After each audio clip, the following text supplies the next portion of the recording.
Bulletin में सबसे पहले आपको बताएं, लाहौर में कोरोना मुस्बत केसेस की शरह एक बार फिर 22% से ज्यादा हो गई है। महकमा सेहत के मुताबिक लाहौर में 24 घंटों के दौरान 2212 टेस्ट में से 201 मुस्बत आए। पंजाब में 24 घंटों के दौरान कोरोना मुस्बत केसेस 13.53% रहे।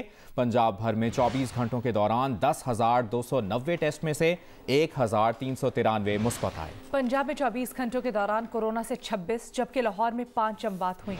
पंजाब के ICUs में कोरोना के 27 मरीज जेर इलाज हैं। 24 घंटों के दौरान पंजाब के ICUs में कोरोना के 27 नए मरीज दाखिल हुए हैं।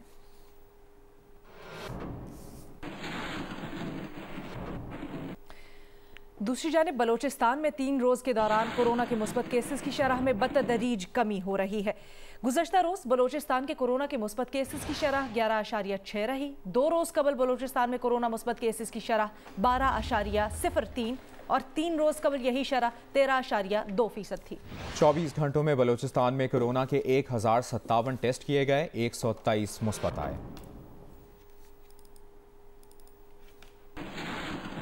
और मुल्क भर में सूरत हाल ये है कि कोरोना से अमवात की तादाद एक बार फिर 100 से नीचे आ गई है। 24 घंटों में 78 अफराद का इंतकाल हुआ है। खैबर पख्तूनख्वा में 26, पंजाब 20, सिंध में 13, इस्लामाबाद में 7 अमवात, बलूचिस्तान और आज़ाद कश्मीर में एक शख्स जाँ बहक। तकरीबन 38,000 कोरोना टेस्ट हुए, 3,500 नए केसेस सामने आए। कोरोना मुस्बत केसेस की शरह 9% से ताहाल ज़्यादा है।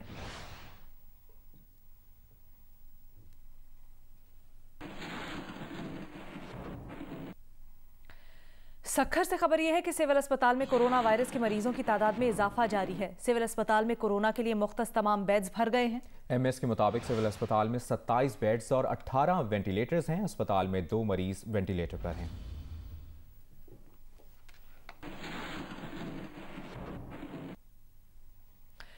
कोविड-19 के मरीजों में इजाफे के पेश नज़र सैयद शरीफ अस्पताल में सेंट्रलाइज्ड ऑक्सीजन प्लांट लगा दिया गया है। ऑक्सीजन प्लांट्स की गुंजाइश तकरीबन 8400 M3 है। इसी तरह से अस्पताल तर्जुमान के मुताबिक प्लांट से कोविड-19 के मरीजों को 24 घंटे बिला तातुल ऑक्सीजन गैस की फराहमी जारी है। प्लांट अस्पताल के तमाम शोबों को बिला रुकावट ऑक्सीजन फराहम करेगा। ऑक्सीजन के आम एक बड़े सिलेंडर में तकरीबन जो गैस मौजूद होती है, इस प्लांट में 1200 सिलेंडरों की गैस आ सकती है। प्लांट से अस्पताल पर ऑक्सीजन का 90% दबाव कम हो जाएगा। लाहौर में मुकम्मल लॉकडाउन के बायस अहम तिजारती मराकज़ और मार्केटें बंद हैं। सड़कों पर भी ट्रैफिक मामूल से कम है। मजीद बता रहे हैं जियो न्यूज़ के नुमाइंदे जीशान बख्श। जी बिल्कुल, कोरोना SOPs पर सख्ती से अमल दरामद जारी है। पंजाब हुकूमत और दीगर जो कानून नाफिज करने वाले इदारे हैं उनकी जानिब से शहर में वक्तन फ़वक्तन फ्लैग मार्च भी किया जाता है। जो बड़ी मार्केटें, मसरूफ़ तिजारती मराकज़ हैं, उन तमाम को बंद करने की मुकम्मल तौर पर ताज़ी तंजीमों की जानिब से भी यकीन दहानी करा दी गई है। तहम कानून नाफिज करने वाले इदारे अपने तौर पर भी मुख्तलिफ मार्केटों में फ्लैग ऑपरेशन जारी रखे हुए हैं। अगर हम बात करें इस वक्त लाहौर शहर की जो बड़ी तिजारती मराकज़ हैं, जैसे हॉल रोड है, मॉल रोड है, इसी तरह जेल रोड है, अंदरून शहर है, अनारकली बाजार है, नीला गुंबद है, तमाम तर मार्केटें बंद हैं। और 8 से 16 तक जिस तरह हुकूमत पंजाब ने मुकम्मल लॉकडाउन का ऐलान कर रखा है, तो यही वजह है कि तमाम कारोबारी मराकज़ बंद हैं। और कोरोना पर काबू पाने के लिए यही वो वाहिद रास्ता है जहाँ तिजारती मराकज़ और ईद तक ये तमाम सरगर्मियाँ बंद रहेंगी। वहीं मास्क की भी सख्ती करवाई जा रही है। बगैर मास्क के ट्रैफिक वार्डन्स भी चलान कर रहे हैं और दीगर मुकामात पर लोगों को रोक कर उनमें मास्क तकसीम भी किए जा रहे हैं। जी, मुल्तान में कोरोना वायरस से बचाव के SOPs पर अमल दरामद न करने पर 3 अफराद को गिरफ्तार कर लिया गया। 14 अफराद पर मुकदमात दर्ज किए गए। 26 दुकानें सील कर दी गई। मुल्तान में कोरोना वायरस से बचाव के SOPs की खिलाफ वर्जी पर जिला इंतजामिया ने क्रैकडाउन करते हुए 3 अफराद को गिरफ्तार किया। 14 अफराद के खिलाफ मुकदमात दर्ज किए गए। 26 कारोबारी मराकज़ को सील किया गया और मुसाफिर बसों में 50% से ज़ायद मुसाफिर सवार करने पर 7 बसों को तहवील में ले लिया गया। खिलाफ वर्जी पर 2,30,000 के जुर्माने भी आयद किए गए।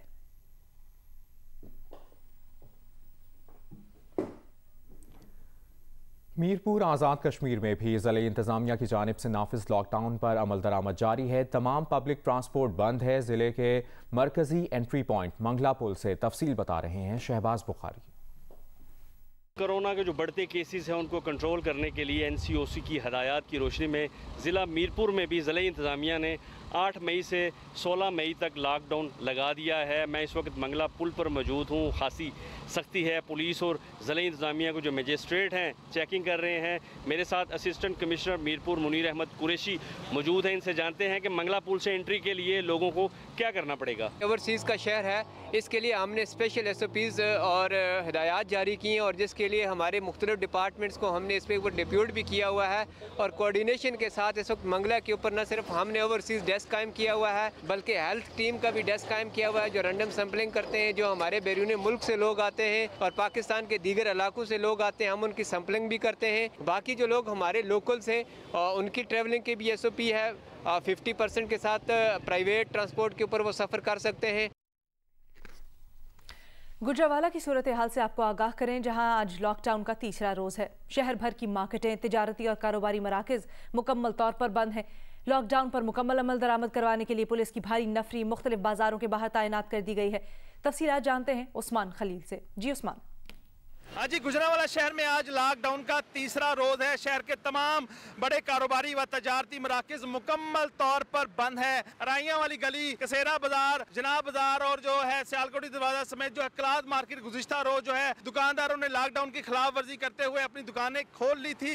लेकिन आज की सूरत हाल के बारे में बताऊं तो पुलिस और जिला इंतजामिया ने तमाम बाजारों के दाखिली व खारजी रास्तों को बैरियर और खारदार तारे लगाकर मुकम्मल तौर पर सील कर दिया है और इन तमाम बाजारों के बाहर पुलिस की भारी नफरी तैनात कर दी गई है। लेकिन कुछ दुकानदार अभी भी अपनी दुकानों के बाहर मौजूद हैं, लेकिन बाजार मुकम्मल तौर पर बंद है। इसके अलावा अगर ट्रांसपोर्ट की बात की जाए तो अंदरून शहरी ट्रांसपोर्ट तो चल रही है, लेकिन दूसरे शहरों वाली ट्रांसपोर्ट मुकम्मल तौर पर बंद है। गुज़िश्ता 24 घंटों के दौरान मुख्तलिफ जो है दुकानदारों को 3 लाख से ज़ायद जुर्माने किए गए और जिला भर में जो है 1300 अफराद के खिलाफ कोरोना SOPs की खिलाफ वर्जी करने पर मुकदमा दर्ज किए गए।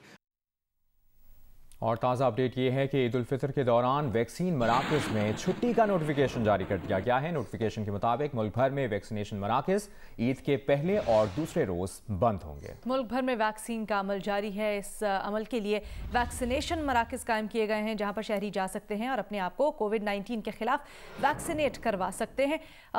बताया गया है एक हालिया नोटिफिकेशन में कि सिर्फ ईद के पहले और दूसरे रोज छुट्टी होगी, बाकी तमाम दिनों में वैक्सीनेशन सेंटर्स खुले रहेंगे।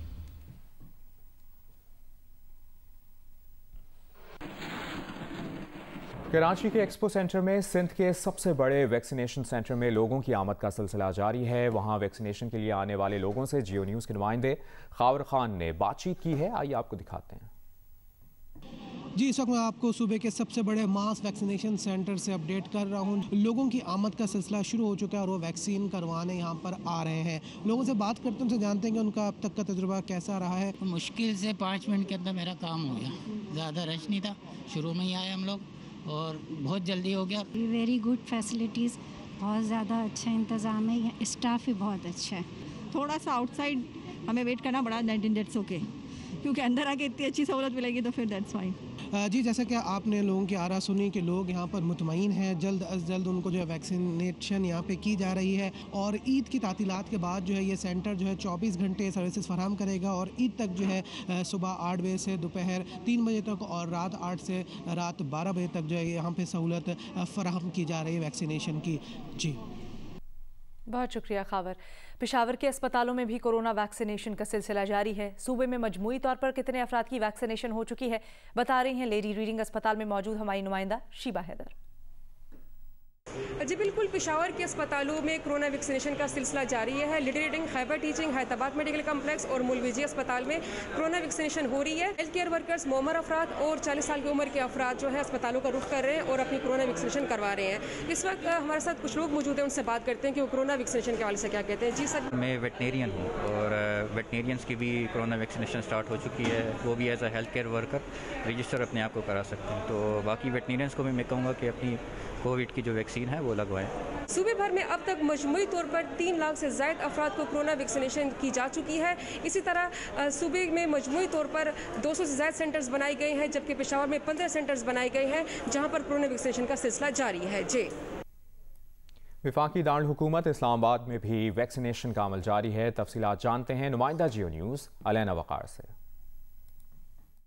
मुल्क भर की तरह इस्लामाबाद में भी वैक्सीनेशन का अमल जारी है। मैं इस वक्त मौजूद हूँ पोलियो क्लिनिक में, और जो रमज़ान की वजह से वैक्सीनेशन का टाइम है वो दिन में 2 बार कर दिया गया है। सुबह 10 से 3 है और रात में 8:30 से 12 बजे वैक्सीनेशन का टाइम कर दिया गया है।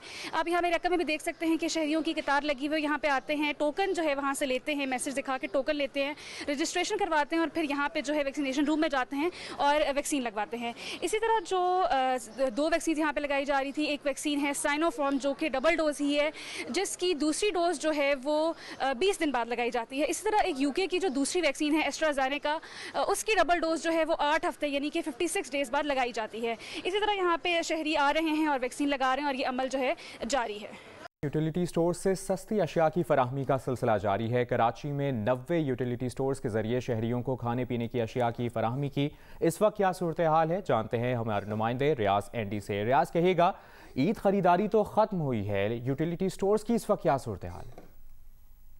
देखिए जी, जहाँ तक ईद की ख़रीदारी का सिलसिला है तो अब तक तो इत्तलात ये है कि वो ओवर हो गई और ईद की छुट्टियों का आगाज़ हो गया है। लेकिन हुकूमत पाकिस्तान ने गरीब आवाम को सस्ती अशिया मुहैया करने के लिए जो यूटिलिटी स्टोर्स है उससे जो खाने पीने की अशिया उसकी सप्लाई का सिलसिला चांद रात तक जारी रखने का ऐलान किया है। और कराची के अंदर ये 90 स्टोर्स हैं जो पूरे कराची को फीड करते हैं। यहाँ पर लोग जो है कुछ खरीदारी कर रहे हैं तो उनसे बात भी करते हैं। पर क्या क्या खरीदा? आटा खरीदा और पत्ती खरीदी। सामान के बगैर आटा नहीं देते। चीनी कल उतरी है, चीनी अभी नहीं दे रहे, क्या करें? चीनी कब तक आ जाएगी जनाब? सब दे रहे हैं चीनी। तो ये है सिलसिला। थोड़ी देर पहले तक यहाँ पर चीनी अवेलेबल नहीं थी, लेकिन जब हमने पूछा है तो उन्होंने कहा चीनी अवेलेबल है और लोगों ने भी चीनी की खरीदारी करना शुरू की है। ये सूरत हाल है। कुछ और भी स्टोर हैं और ये एक और नॉर्थ कराची के अंदर यूटिलिटी स्टोर है और यहाँ पे मौजूद है। यहाँ पर भी चीज़ें अवेलेबल है, सब मिल रहा है? जी सर, मिल रहा है। आपने चीनी भी खरीदी? चीनी ली, घी ली, तेल लिया, केचप लिया, सब लिया। बिकॉज ये छोटा सेटअप है लेकिन लोग खड़े हैं और यहाँ पे भी चीज़ें अवेलेबल है। तो ये सिलसिला जो है वो चांद रात तक जारी रहेगा।